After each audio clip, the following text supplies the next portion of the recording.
UPIC. Hello everyone, my name is Mary Yates and I'm the admissions coordinator here at UPIC. Hi everyone, my name's Amber. I'm the Marketing and Student Recruitment Coordinator here at UPIC. Hello, I'm Kirst and I'm an admissions officer at UPIC. Great, thank you everybody. And then we have Shristi as well. Would you like to introduce yourself, Shristi? Hi, thanks, Tim. Hi, everyone. My name is Shruti, and I think it'd be a problem if I'd have to introduce myself to our Nepal agent. But yeah, hi, I'm Shruti. The famous I think Shristi. everybody knows me. Yeah, thanks, Tim. Okay, so we have packed agenda this morning for the next half an hour or so. So these are the kinds of things we're going to go through. So welcomes and meet the team. Then we'll talk about our entry requirements, specifically for Nepal, our admissions processes, payment information. We'll try and clear up any remaining mystery there is around the CAS and the CAS process. We'll talk about all of our important dates. We'll give you some examples of student success, which is so important to us here at UPIC. Talk about our marketing activities, our materials, collateral, how we can support you. We'll go through our product portfolio, our program list. We'll talk about scholarships, and yes, we do have some scholarships for January still available. Talk about the accommodation provision, our social media. There's a lot of useful information there that you can access. And we'll finish up with an interactive question and answer session. If you have questions as we're going along, please do feel free to interrupt or to put your question in the chat, and we'll try and keep up as we go along. But certainly at the end, we'll give you as much time as you would like to ask any questions that you have of us. So to start, it's a small but perfectly formed team here at UPIC, led by our college director and principal, Peter McDonnell. And then you can see several names there who are on the call with us from a marketing, student recruitment and admissions perspectives. And then Toby is our student experience manager. So the student experience of the college is really important to us. So Toby can tell you more as we go along about the work that we do to ensure that our students have as positive and successful an experience as possible with us. Nico, would you like to go through our entry requirements specifically for Nepal? Of course. I'm so sorry, Tim. Would you mind just changing the display settings? It's showing the background as opposed to the whole slide.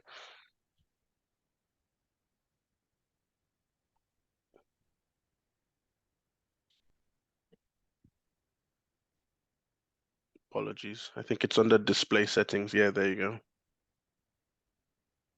Yeah, first one.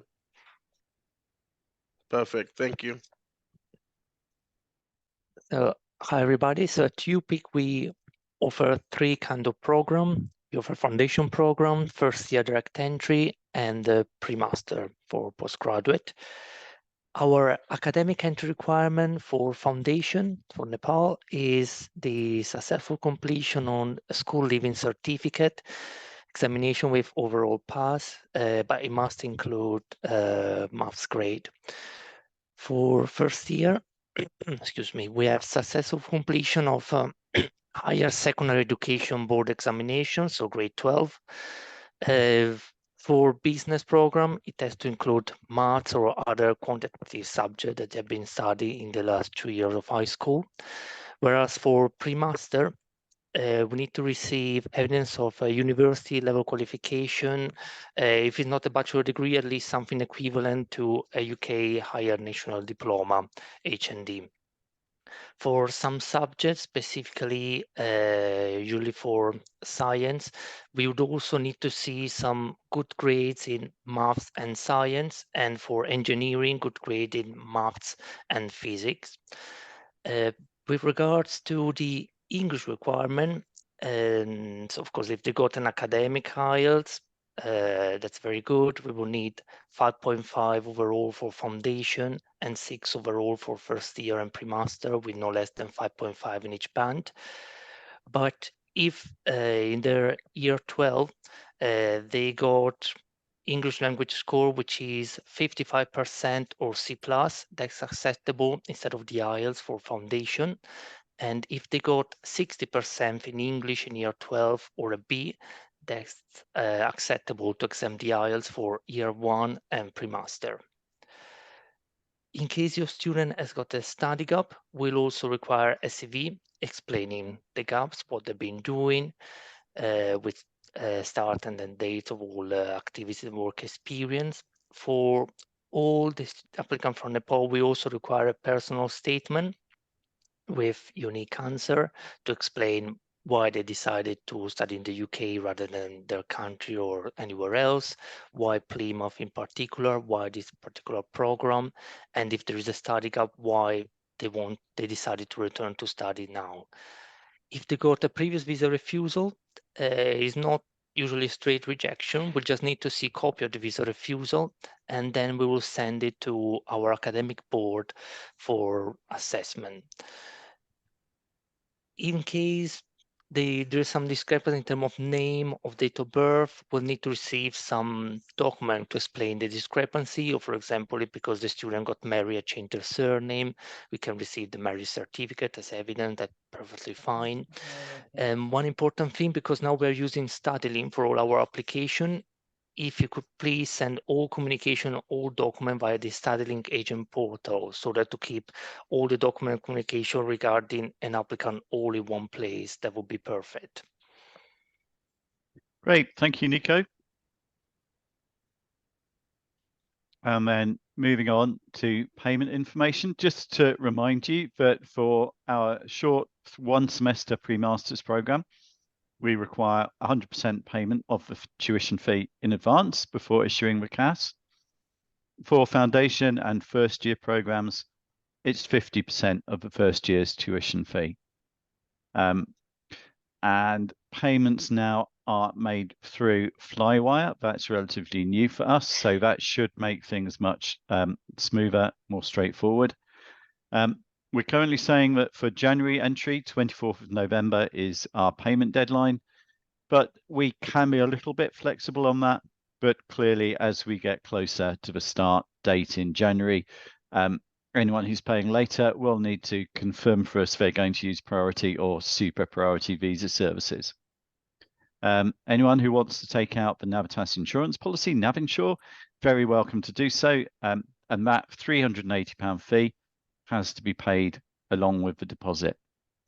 I think you probably know our fees for this year, 23-24. So foundation at 15,250, first year at 16,250, and then a pre-masters is 9,500. Those fees for next year, subject to confirmation still, but are likely to go up a little bit.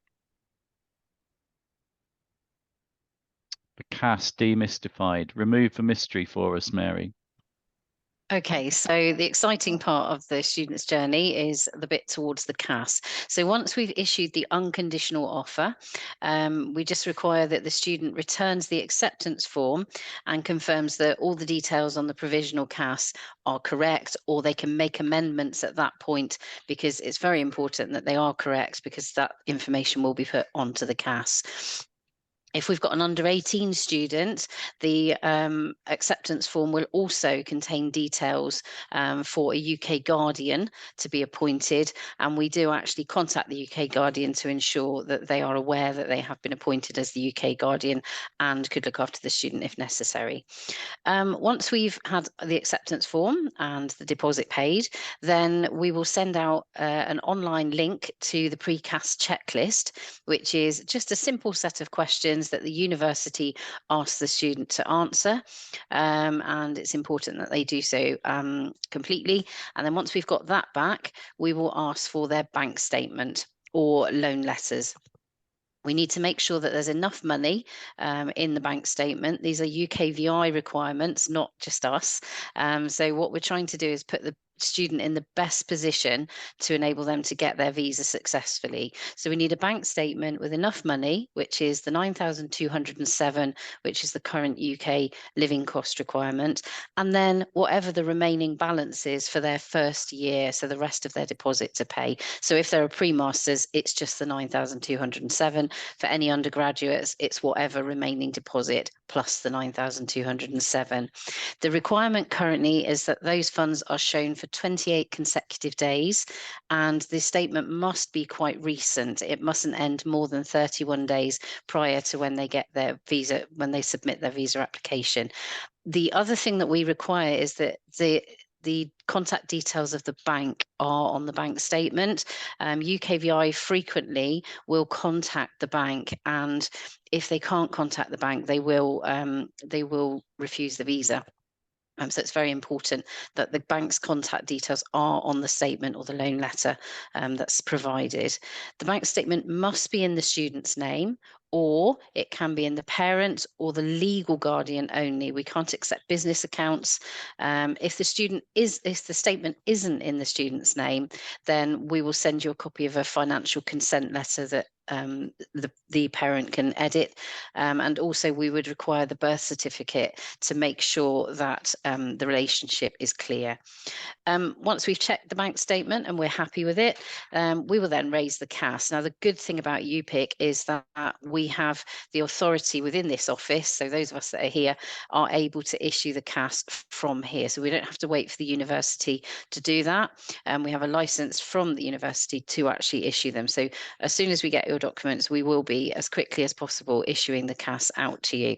The important thing is, once we send you the CAS, we'll also send you a guidance document with all sorts of information about that might be useful for them when they come along. And then you will then be put in touch with the student experience team. So that's Toby's team. And the first thing we'd say is please ensure that your students apply for their visa as soon as they've got their CAS, because it especially over this next intake, where in the UK we have extended holiday periods over Christmas and the New Year. So it's likely not only will we be on holiday, but also UKVI may well have a bit of a backlog at that point. So please can they apply for their visa as soon as they've got their CAS. And then the exciting news we wait for is for you to tell us that the student has successfully got their visa. And then from then on, it goes to Toby's team. Thank you, Mary. Nico, would you like to take us through the dates, both for the January intake and next May? Yeah, of course. Okay, so for January, so our up deadline will be the 10th of November and payment deadline the 24th of November. As Tim mentioned earlier, at the moment we are still able to consider some later ups and later payment, as long as the student will guarantee that they're going to apply for priority visa. But yeah, those are our deadline, because of course at a certain point we need to have a stop, because we won't be able to raise the CAS if we're not sure that the student will have enough time to then get a visa and be here in time, because the enrollment will start on the 15th of January. For both undergraduate and postgraduate program for the next intake. And then the teaching will start as early as the 22nd of January. And in particular for the postgraduate, which is a shorter program, 22nd of January is also the latest enrollment day. So they definitely need to be here for the first day of teaching.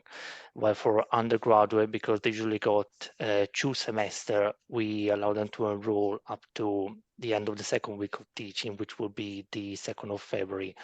And we will have a similar system for May, where at the moment our application deadline is 15th of March for undergraduate and 12th of April for postgraduate, and the payment deadline will be 5th of April for undergraduate and 19th of April for postgraduate, because in May the postgraduate program will start 1 week later than the undergraduate ones. And then, as you can see, we got a deadline for normal CAS, like prime for normal visa, 12th of April. Whereas if the student tells us that they're going to apply for priority visa, we are able to issue CAS until 19th of April for the May intake. Great, thank you very much, Nico. I think perhaps best if we pause there to ask if there are any questions you have about all the things we've described around our processes, around the CAS, around the deadlines, around the fees. Anything you would like to check at this point that we can make more clear for you? Hi. Hello, Ganesh. Hi. I would just like to know about, do you have got any English waiver for pre-masters, and is that the same requirement that is mentioned on the website for pre-session English, or is it any deadline for pre-session English or not? Sure. Nico, Mary? Yeah, so for pre-master, same as year 1 direct entry, in case they got English grade in year 12 of high school, which is at least 60% or B, then we can waive the IELTS. Before some intake, there is the possibility of pre-sessional English. Unfortunately, the next one won't be until next summer, so there isn't one available at the moment for those starting in January, but there usually is before the September intake. So last summer, we had both online pre-sessional and on-campus pre-sessional. We still don't know about next summer, but we'll let you know as soon as we get information from the university. But yeah, we are pretty confident that there will be some pre-sessional program before the September intake in case your student took the IELTS test, but they don't get the score that we request. Okay. I'm concerned about that. Is that the 12-year grade 12 must be finished in some deadline, like 5 years, 10 years? Is there any year deadline, so that, because some student might have finished to grade 12 quite long ago, and then they started bachelor degree, and then what is there any time frame that they have to get to get the waiver, English waiver for pre-masters? So we usually check exactly how long it's been since they return, since they've not been studying. However, if they are a pre-master, probably after the high school, they wouldn't study some subject in English at university, some English language at university. So in that case, yeah, unless it was really quite a while ago, in which case they would have to go to the academic board anyway. But yeah, we tend to accept the high school grade also for pre-master. Okay, and because I think we've gone through from applications to CAS request, I would just like to, is that the same process like other center for conditional to unconditional, and do we do any pre-CAS interview or something like that? Because I think we missed that one before we go to the CAS. So do we have any pre-CAS interview, and then what would be the from conditions to change to unconditional process? I would like to know, because yeah, so it's not a pre-CAS interview, it's a unconditional offer letter interview. So yeah, all applicants from Nepal, they need to pass an admission interview in which we ask them a similar question to what we already asked in the personal statement. We allow them to explain a bit more why they decided to study this program here in the UK rather than somewhere else. So yeah, there is an interview, but it will be before the unconditional offer letter, so even before the payment. And it's usually the last condition, unless it's a health and human sciences program where there is also an interview to pass for the faculty. And so usually for the other program which are not health and human sciences, after passing the admission interview, they will receive the unconditional offer letter. One thing I haven't mentioned regarding the English waiver, of course, if a student has got an English score from high school, but then after finishing high school, they took an IELTS, so we see that they've done an IELTS. Of course, if the IELTS is more recent, we will need to consider the IELTS because it's more recent. okay. Yes, thanks. Thanks, Nico. I was just about to flag that thing out.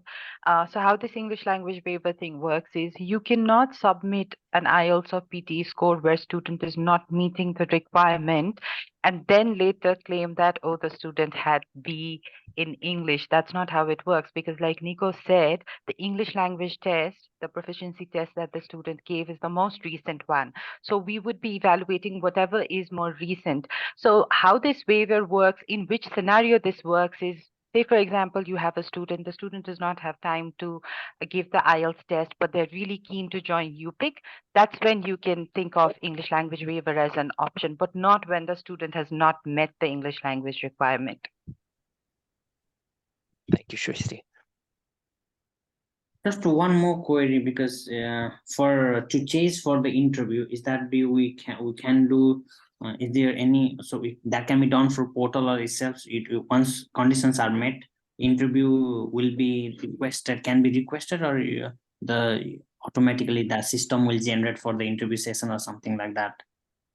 Yeah, so as soon as we receive the document and we assess them and we see that they actually meet the other condition, then yes, we will schedule an interview straight away. As soon as they met all the other condition, we assess the document and we are happy with anything else, we will arrange an interview.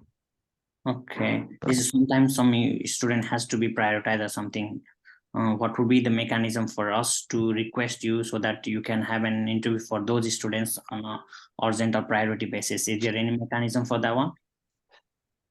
Of course, they wouldn't need to meet the other condition first. Even if they want to be prioritized, they haven't met all the other condition, we won't interview them. But yeah, if a student has already met all the other condition, you see that they haven't received the interview link, please feel free to send us an email to say the student has already submitted all the document to meet all the other requirements, haven't received an interview link yet, so we can look into that. Okay. All right, thank you.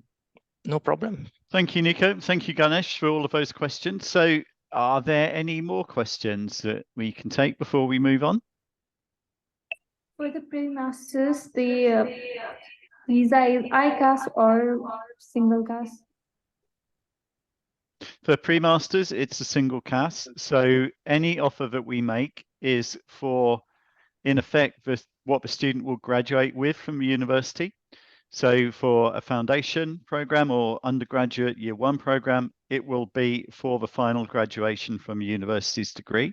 Similarly for pre-masters, so it would be a single CAS that takes the student all the way through the pre-masters and the masters. So 1 semester for the pre-masters and a year for the masters. We have different start dates for the pre-masters. Just one thing to bear in mind is that there can be a 1 semester gap between the end of the pre-masters and the start of the masters, but no more than that. So for example, we couldn't have a student start pre-masters in September where there's only a September start date for the subsequent masters, because that would be a 2 semester gap. So start dates in September, January or May for most of the pre-masters, only a 1 semester gap, but yes, it's a single CAS.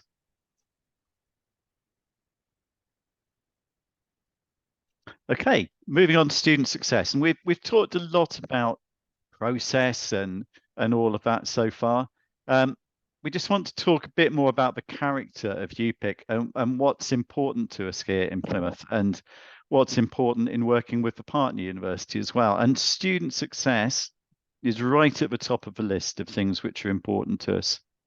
So you can see there that more than 85% of our students progress from a UPIC pathway program to the university's degree. More than 85% of the students who join UPIC ultimately graduate from the university with a university degree. Our students, and we have the data to show this, achieve equivalent module outcomes now to home and European Union and other overseas students. And our students also achieve just as many first class and upper second class degrees as are awarded to international students who join the university directly. So that means that we are admitting students typically with lower grades or with a lower level of education, but when they leave the university, they leave with just as good a degree as any student who has joined the university directly. So we genuinely can show that we are adding value for students who come through UPIC and go on to achieve just as highly as all other international students at the university. And student success is really important to us. What we're interested in recruiting are students who are going to do well, who are going to have a positive experience, enjoy being here, talk about that positively to family, to classmates, so that they will follow as well. And that makes your lives as agents so much easier as well, because you can be confident that you are promoting, in effect, a product with which the customer is highly satisfied. So that's a bit about student success. Toby, anything you would like to add on that as student experience manager? Yeah, absolutely. And it leads us on to, I hope, I hope on this occasion, our next slide, which is about progression, but it's probably marketing materials that's next, if I remember rightly. But yeah, in regards to that, we just try and provide a really soft landing for the students when they get here. One student that I'll mention, it was a Nepalese student. She progressed very recently to the university in her second year, and she went on to achieve really good grades. And she helped us form the Nepalese Student Society at the Students' Union, where all the other Nepalese students have now joined. And it's really building up some kind of community here in the Southwest, with part-time job availability and the flexibility with the college and that integration into the university when they progress across. But yes, I think we've got very good relationships with our students. I think if you contact any member of the student experience team and want to check up on one of your students, they can give us a clear update on how they're progressing, how many times they've seen them in a week, what their attendance monitoring is like, and what they've gone out to do within the community. So we always like to welcome our students back, and some of them are also members of the student council here, so they really contribute to the wider community here at the college and the university. Thanks, Toby. Next slide is neither of the ones you expected, because we thought it would be useful to share with you some information about our brand new state-of-the-art facilities for health and human science students. So these are students in the university who are doing pretty much any program which leads to a job in a health profession. So that might be nursing, it can be other kinds of health professions such as occupational therapy, physiotherapy, diagnostic radiography. So we have a fantastic new building, and this is just across the road from the college, just above the station, right on the edge of the university campus, called Intercity Place. I've not actually had a chance to visit yet, but I know you have, Mary, haven't you? And Kirsten and others on the team. Tell us a bit about your experience, if you would. It's a really impressive building, really accessible, and it has state-of-the-art facilities. Things like the table on the picture on the bottom left there is actually a huge interactive computer which contains just information about all parts of the human body. It's research, all sorts of items. One of the other impressive things over there is it's really well resourced. So the staff are really happy because they don't have to book resources for their sessions. All the resources are there and ready to be used by the students. So it's really practical. They've also got rooms that are set up with certain scenarios that the students might have to deal with. So sort of wards, so as you can see there, it's like ward setups, so that students get a really realistic chance to experience just how a hospital or a medical setting may be. A really practical addition to their training, so an excellent resource. Thanks, Mary. Moving on, Amber, would you like to share with our agent colleagues how we can support you with marketing efforts? Yeah, sure. So we already have quite a few banners and posters that we can share with you. And at the minute we are updating those with the new stats. But yeah, so we have these that we can send on. But if there's anything that you think you could do with, any different kind of like flyers or posters, anything you need, then let us know. We do have a new video as well, which we can share. So that's exciting. But yeah, we're looking to do, say, like open days and education fairs. And yeah, and this is a lovely testimonial from Ojaswi, a fabulous Nepalese student that we worked with. So yeah, let us know. Like, it's very interactive. Anything you need, then do send me an email. Thanks. Thanks, Amber. And then moving on, just a reminder of the academic provision that we have here in UPIC. So bear in mind the number 3 when you're thinking about what we offer. So 3 levels of study, that's foundation, first year, and pre-masters, and 3 intakes in the year. So September, January, and May. Looking at the intakes, everything we offer is available in September. Most of what we offer is available in January, and then May is predominantly pre-masters options. All of those foundation and first year programs are 2-semester programs with one exception, and that's the Health and Human Sciences program that leads to nursing and the other health professions that we mentioned before. So that's different in that is a 3-semester program, and also, as Mary alluded to earlier, or Nico perhaps, there is a dedicated university staff member interview that's part of the process just for the Health and Human Sciences Foundation. So a lot of the subjects you would expect to see, some which are unusual and distinctive to Plymouth. So Health and Human Sciences is quite unusual, and we have that fantastic new facility we just showed you.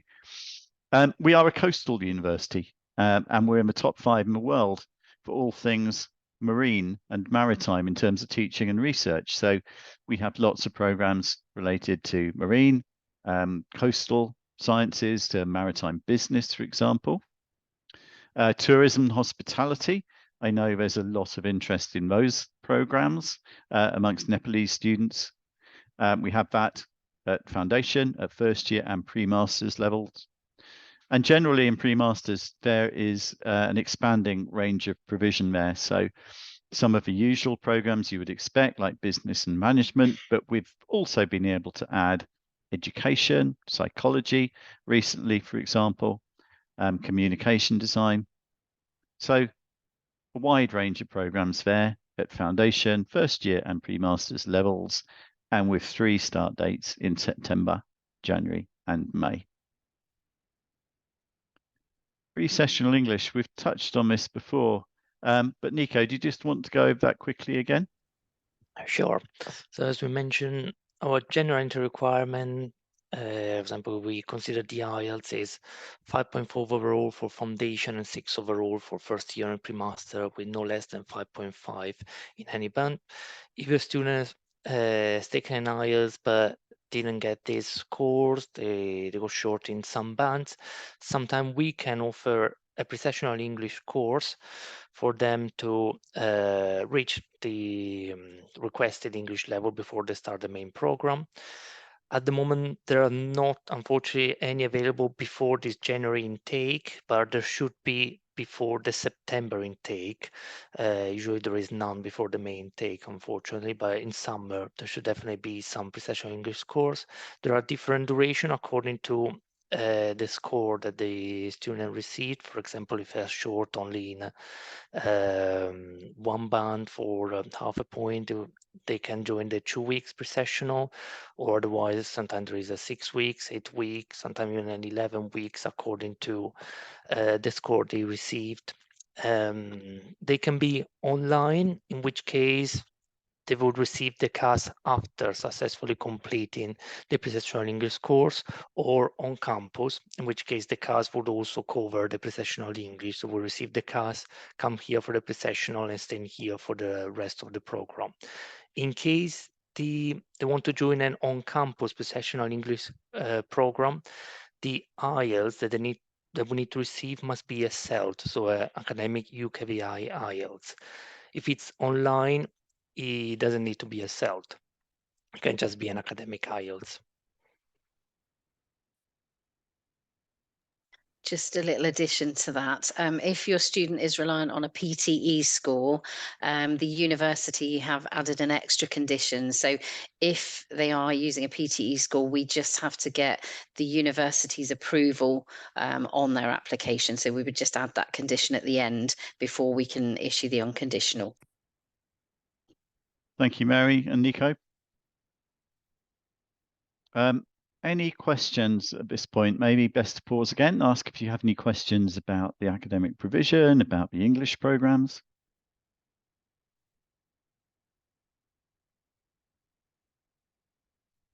Okay, let's move on then. Toby absolutely loves talking about scholarships.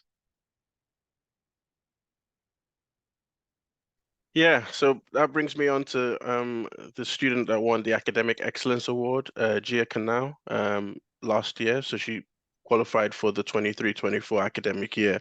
She now gets 50% of her second year in business management, which is really in events management, I beg your pardon, which is fantastic. She achieved really high grades, over 80%.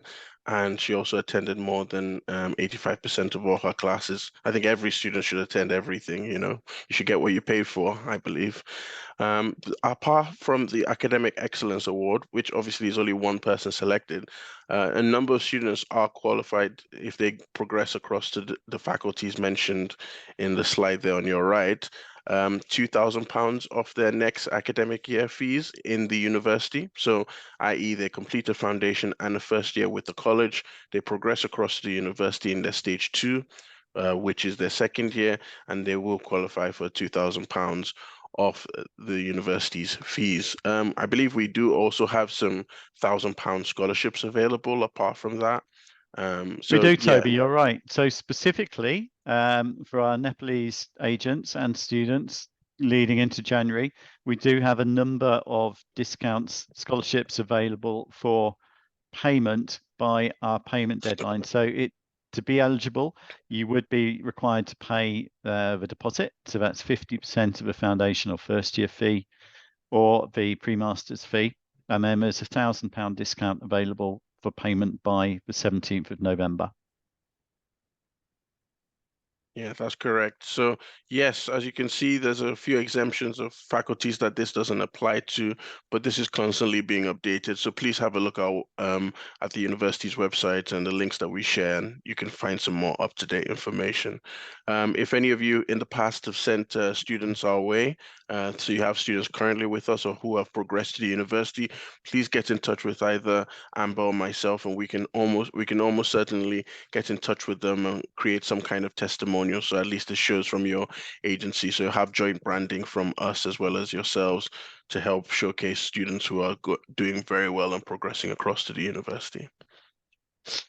Thank you, Toby. So just to reiterate, any UPIC student who has at least an 85% attendance record with us and 70% grades overall can be eligible for a progression award when they move on to the university. And that's £2,000 typically. And that can apply to every year of study at the university as well, as long as they maintain those grades. So it's quite a generous scholarship scheme and progression awards that the University of Plymouth offers.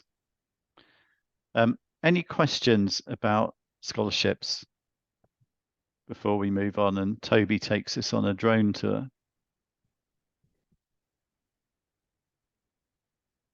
Okay. Toby, do you want me to pause sharing and then you can go on the... Yes, please.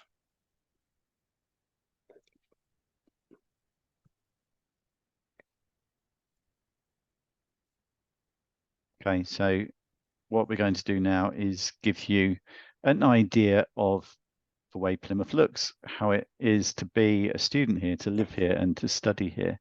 So we have a virtual tour. You can see my screen? Yep. So, I mean, another name for Plymouth itself is Britain's Ocean City. You can understand why by the image that you're seeing in front of you on your screens now.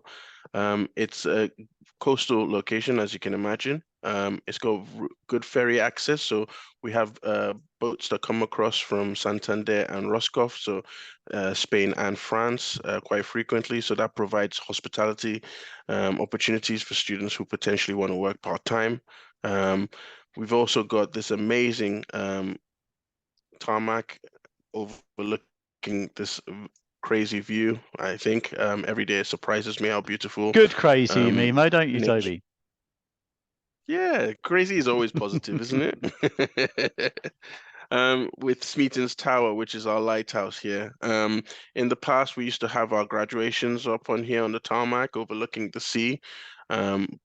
And also, you know, it's a really good place to come for nice walks and lunch breaks. And we have students frequently coming here. I mean, only last weekend we had the fireworks on Guy Fawkes Day on the 5th of November, which was really nice.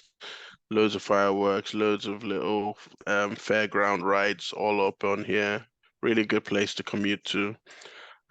Further west of the city, we've got the harbor, so the Barbican area, where there are a few restaurants and boats, cafes available for students to visit, you know, in between, maybe on the weekend, or you just want to go for a walk. Quite good access, and right in the middle of the city, you can see the university. So everything is quite central here.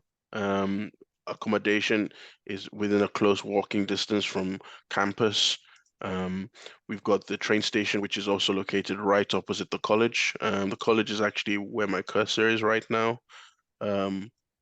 As you can see, that's a train station with good links from London Heathrow and London Paddington. We've got airport pickup services available. We've got coach service as well. So there's a coach station in the city centre, very close to the college. And as you can see, these are all student accommodation buildings. All the buildings that are highlighted in red are new facilities that the students potentially might be studying at all over the city. Our accommodation provider, Clever Student Lets, is located just on the edge of campus. And we've got Babbage buildings. We've got all different types of buildings, but I think it's really good to just take a look in what the student accommodation is like, or, you know, right opposite campus. And as you can see right now, we're in a room. The accommodation is very affordable, we believe, with close proximity. There's a shared kitchen here and bathroom facilities as well. We always advise students to please book in advance, because everything gets sold up quite quickly, especially for students who might potentially be joining us in January. As you can imagine, with September, it's very competitive, because not only are they competing with other international students, but potentially home students as well. The Students' Union here, just underneath us right now, is home to the Nepalese Student Society. As I mentioned, any student can walk into the Students' Union and create their own society should they wish to. We've got so many random ones like Harry Potter Society, Hogwarts Society, you know, you name it, it's available. Cheerleading Society, dance. It's all available at the University of Plymouth and the International College. And I think it's also important to mention that all our students, even though they are studying a foundation potentially or a pre-master's course, are eligible for exactly the same things that the University of Plymouth students are. So they have access to the Students' Union, access to the library, the Student Hub facilities, with the 24/7 access area. So you name it, it's available on campus. That's great. Thank you, Toby. I think that the really important points to reiterate there is what a compact and convenient environment this is. So the college is right next to the university campus. The campus is right in the city centre. It's only a 10-minute walk through the city centre to the waterfront, so you genuinely can go down there for lunchtime between lectures. All of the accommodation is very close to the campus, so no need to get a train or a bus. Everything is easy walking distance. And the costs of accommodation are very competitive compared to London or other big cities, perhaps around a half of London prices typically for accommodation, and very close by the university.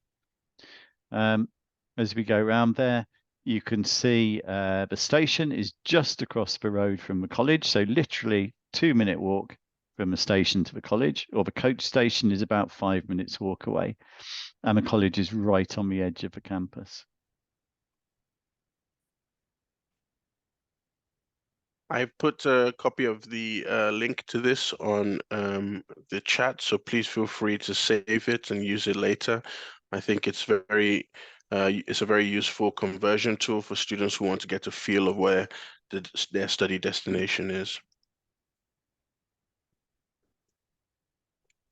Great, thank you, Toby. You're welcome. Okay. What do we have next? We have accommodation next, don't we? So I think I'm going to repeat myself a little bit here, but it's worth doing because accommodation is a real plus point of studying in Plymouth, because there is usually plenty of availability. You do have to book earlier now because our numbers of applicants have risen so sharply over the last few years. But usually we will have accommodation available very close to the campus, 5 to 10 minutes walk away. Almost all of the accommodation students would have their own bathroom. Prices starting from around £100 a week. We in the college have a relationship with a local letting agency, but students are welcome to use. They absolutely don't have to, but they can do if they would like to. And that's called Clever Student Lets. The advantages of making a booking through Clever are that they have a lot more flexibility around the contract, about the length of the contract, the start dates and the end dates. They understand that our students come at different times through the year. So unlike the university where there's just one 42-week contract for the year, through Clever, there can be a lot more flexibility about starting in September or January or May, and then the length of the contract as well. Yeah, and the accommodation can be booked online through our website. There's an accommodation booking form there. Again, a bit more there about Clever. So different styles of rooms, all very close to the campus and to the city centre. Amber, I'd like to tell us a bit more. Sure, yeah. So social media, our main platform is Instagram in terms of communicating with the students. So any events that are going on campus, and also anything that would help them with their studies. But we also have Facebook, LinkedIn, YouTube. We have a lot of videos on YouTube as well. So yeah, do follow us. Our handles are at UPIC, so UPIC UPIC. And yeah, we just try and make sure that our students are as integrated as possible. They know about everything that's going on. They get all the helpful hints. And yeah, so that's kind of social media in a nutshell. Thank you, Amber. So we mentioned there the YouTube channel. There's lots to look at there, and we are recording this session as well. So if you would like to go back and look over it again, we'll post it on the YouTube channel as soon as we have the Zoom link.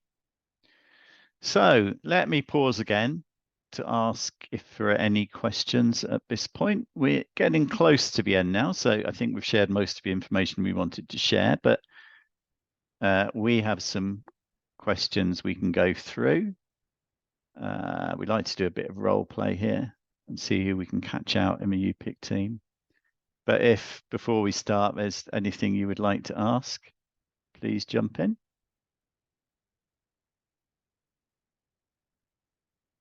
Okay.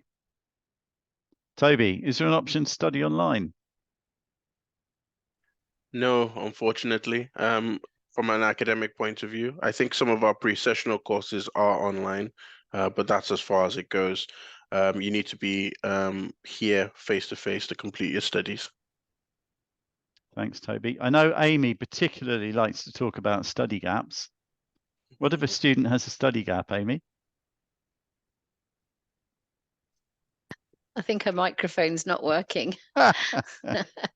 Mary, what about study gaps? I can answer that. Okay, so again, we will consider students with any study gap, but what we will do is ask for a personal statement, and we'll send a link for that, and also a CV, which really explains what the gap is.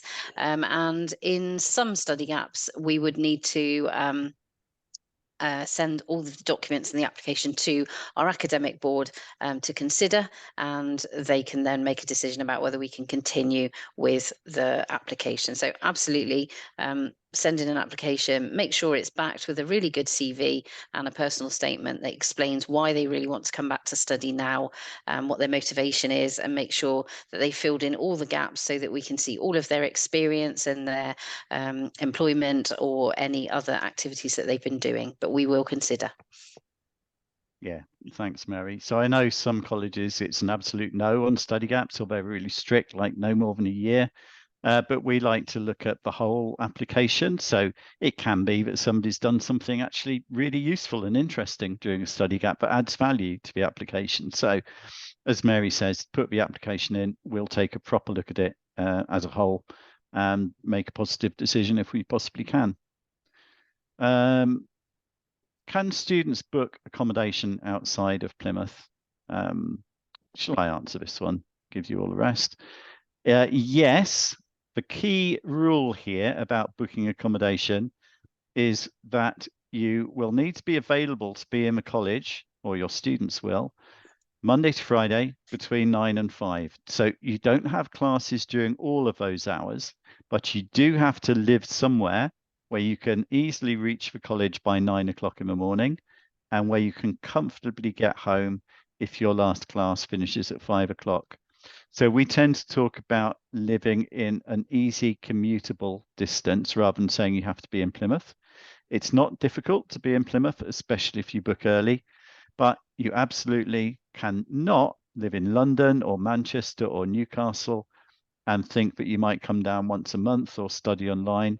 If this is absolutely now post-COVID, we're back to the old way of this being on-campus study, being able to get here Monday to Friday between 9 and 5. Toby, do students have to attend class every day? Absolutely. They need to attend all their classes. Like I said, if you want to qualify for that progression scholarship, why not? It's free money, really. Attend all the classes that you've paid for. I think it's very important. It's not also attending classes. I think being present on campus as well. Not only do you get to integrate with people from different nationalities, but you get to use the resources available to you that you've paid for. So the library, the students' union. I think it's very important to increase their engagement 100%. Thank you. And can students pay their fees in installments? Students can pay their fees in installments up until the deadline date, and that's absolutely fine.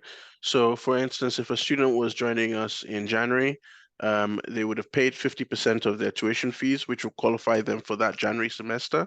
Upon the second semester, this is from an undergraduate point of view, their next installment will be due in March, I believe, around the second or third week.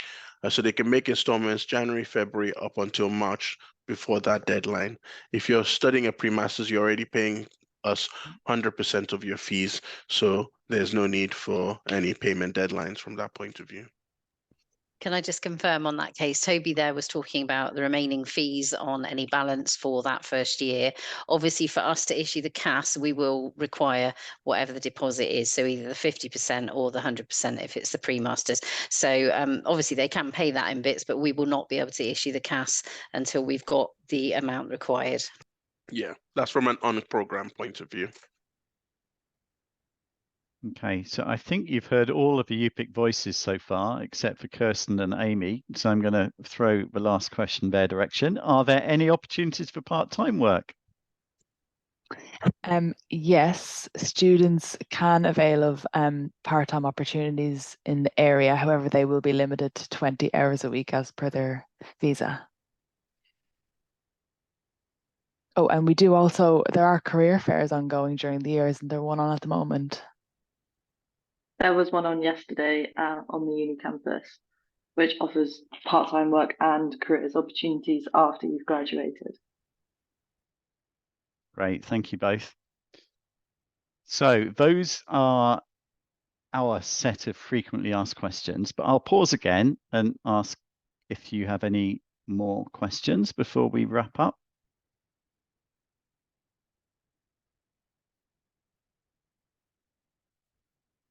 Just to share our contact details with you there. So you've got my and Toby's contact details and our admissions team. Who are well represented on this call. You have Mary and Nico and Amy and Kirsten from the admissions team, all here and very happy to help. Amber as well. Okay, any more questions? Final questions before we wrap up? Thank you, everybody, very much for your attendance and your attention. Thank you, UPIC colleagues, for your valuable inputs. Shristi, anything else you would like to say from the in-country perspective before we close? No, that's it, Tim. Thank you. Big thank you to the entire UPIC team. The only one thing that I want to tell all our partners in Nepal is that our team at UPIC is one of our really hardworking team. They're always on the go, whether it's for offer letters or the turnaround time. Our service levels are really great.